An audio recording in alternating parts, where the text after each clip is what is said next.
மைவிழியார் தம்மனை அகன்று ஒழுகு.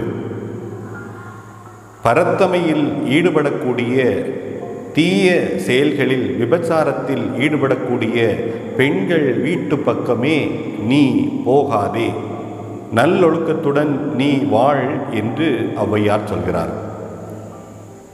பரத்தமையில் ஈடுபடக்கூடியவர்கள் பிறரை மயக்கக்கூடிய, ஏமாற்றுகின்ற, பணத்தை எப்படியாவது கொள்ளையடிக்கக்கூடிய விதங்களில் அவர்கள் மற்றவர்களை ஏமாற்றுவார்கள். அவர்கள் கண்களில் கருமை நிற மை வைத்து அவர்கள் பிறரை ஏமாற்றுவார்கள் என்று சொல்லப்படுகிறது.